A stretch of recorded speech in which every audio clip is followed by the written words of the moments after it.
Japan की प्रधानमंत्री Sanae Takaichi 3 दिनों के दौरे पर आज भारत पहुंच गई हैं और वो भारत और जापान वार्षिक शिखर सम्मेलन में हिस्सा लेने के लिए यहां आई हैं। प्रधानमंत्री बनने के बाद ये उनका पहला भारत का दौरा है और 2 जुलाई को वो प्रधानमंत्री मोदी से मुलाकात करेंगी। भारत और जापान के बीच चिप की सप्लाई चेन को ज़्यादा सुरक्षित और मजबूत बनाने, AI के क्षेत्र में सहयोग बढ़ाने और क्रिटिकल मिनरल्स में साझेदारी बढ़ाने जैसे कई महत्वपूर्ण मुद्दों पर चर्चा होगी। भारत और जापान के जो रिश्ते हैं काफ़ी अच्छे माने जाते हैं, पुराने समय से ही बहुत दोस्ती रही है और जब से प्रधानमंत्री मोदी सत्ता में आए हैं तब से जापान के साथ भारत की नज़दीकियाँ और भी ज़्यादा बढ़ गई हैं। लेकिन जापान शुरू से ही काफ़ी समय से भारत का दोस्त रहा है। जापान आज दुनिया की चौथी सबसे बड़ी अर्थव्यवस्था है, लेकिन पिछली 2 सदियों में जापान ने कई उतार चढ़ाव देखे। इसलिए आज मैं आपको जापान की कहानी सुनाना चाहता हूं जो शायद आपको नहीं पता होगी। उसके लिए आपको जापान के इतिहास में जाना पड़ेगा। आज अच्छा मौका है, आपको ये इतिहास की जानकारी देते हैं जापान ने कैसे अपनी नीतियों को बदला, अपनी रणनीति को बदला, जिससे हम भी सीख सकते हैं। इसलिए अब हम आपको जापान के समुराई से आर्थिक सुपर पावर बनने का इतिहास बनाते हैं। कहाँ वो समुराई से उन्होंने शुरुआत की थी और आज वो इतने बड़े फाइनेंशियल पावर हैं। कई सदियों तक जापान पर चीन का बहुत ज़्यादा असर रहा।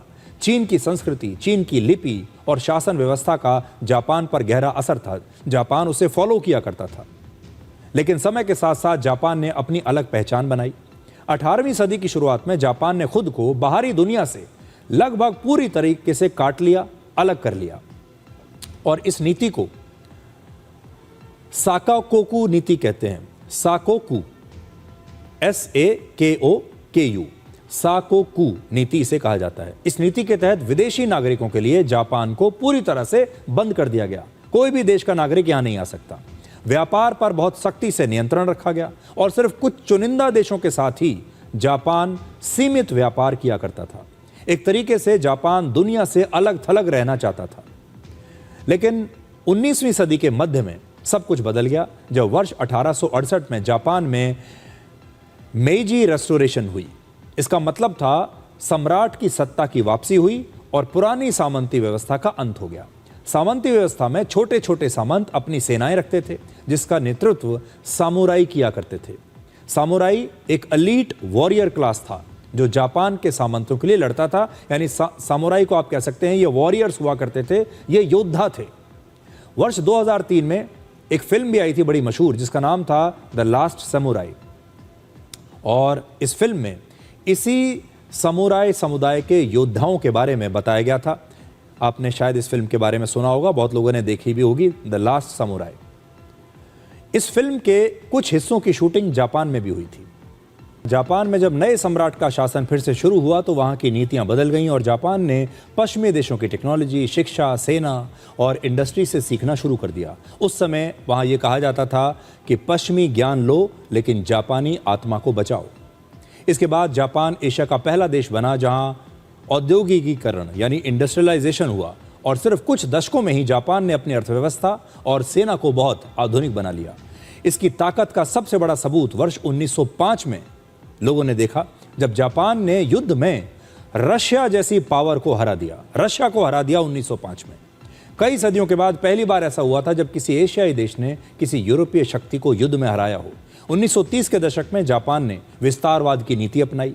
उसने ताइवान पर कब्जा कर लिया, चीन पर भी हमला किया और उसके मंचूरिया इलाके पर भी जापान ने कब्जा कर लिया।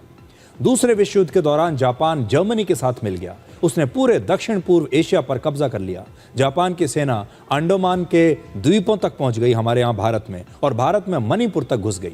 लेकिन यह ताकत ज्यादा दिन तक नहीं चली। वर्ष 1945 में अमेरिका ने जापान के 2 शहर हिरोशिमा और नागासाकी पर परमाणु बम गिराए और फिर जापान को हार स्वीकार करनी पड़ी। दूसरे विश्व युद्ध में हारने के बाद जापान ने नई नीति अपनाई, फिर से चेंज किया अपने आप को और फिर यह लोकतांत्रिक देश बन गया। उसने पुरानी सैन्यवादी सोच को छोड़ दिया और इकोनॉमिक नेशनलिज्म यानी आर्थिक राष्ट्रवाद को अपनाया। जापान के संविधान में आर्टिकल 9 जोड़ा गया जिसमें युद्ध का त्याग करने की बात कही गई। कहा कि हम अब किसी के साथ युद्ध नहीं करेंगे, हम युद्ध को त्याग देंगे। जापान ने परमाणु हथियार बनाने और अपने देश में रखने पर पूरी तरह से पाबंदी लगा दी। उसने कहा कि हमारे ऊपर परमाणु बम का इस्तेमाल हुआ, लेकिन हम कभी परमाणु हथियार नहीं बनाएंगे। और आज जापान दुनिया का एकमात्र देश है जो कहता है कि वो किसी देश पर कभी हमला नहीं करेगा और ना ही कोई अंतर्राष्ट्रीय झगड़ा सुलझाने के लिए अपनी सेना कहीं भेजेगा। इसी वजह से जापान की सेना का नाम जापानीज सेल्फ डिफेंस फोर्सेस है। सेल्फ डिफेंस फोर्सेस यानी वो फोर्स जो सिर्फ अपनी आत्मरक्षा के लिए बनाई गई है। इस नीति की वजह से जापान ने कुछ दशकों में ही कमाल कर दिया और दुनिया के सबसे अमीर देशों में जापान शामिल हो गया। आज जापान दुनिया की चौथी सबसे बड़ी अर्थव्यवस्था है और इसकी अर्थव्यवस्था 416 लाख करोड़ रुपए की है। इसलिए जापान से बहुत कुछ सीखा जा सकता है। जापान के प्रधानमंत्री अगले 3 दिन तक यहाँ रहेंगी और ये अच्छा मौका है जब हम आपको जापान की अलग अलग कहानियाँ बता सकते हैं। जापान, आज का जापान कैसे बना, और इससे आप बहुत कुछ सीख सकते हैं। वैसे तो आजकल न्यूज़ चैनल्स पर आपको काम की खबर देखने को मिलती नहीं, लेकिन एक समय था जब यूपीएससी की तैयारी करने वाले छात्र, बड़े बड़े कॉम्पिटिशन्स की तैयारी करने वाले छात्र, स्कूल और कॉलेज के जो छात्र हैं, वो करंट अफेयर्स की जानकारी के लिए, इतिहास की जानकारी के लिए न्यूज़ चैनल्स देखा करते थे। और हम आपको ये आज आश्वासन देते हैं कि आप डिकोड का ये शो देखिए, इस शो को आप देखिए और यकीन मानिए हर बार जब आप इस शो को देखेंगे तो आपकी जानकारी में कोई ना कोई नई वृद्धि ज़रूर होगी। आपको ऐसा नहीं लगेगा कि आपने अपना समय बर्बाद किया। ख़ास तौर पर जो हमारे जेन ज़ी के दर्शक हैं, ख़ास तौर पर हमारे जो छात्र दर्शक हैं, वो अगर डिकोड देखेंगे तो उन्हें ज़रूर अपने परीक्षा में इसका लाभ होगा।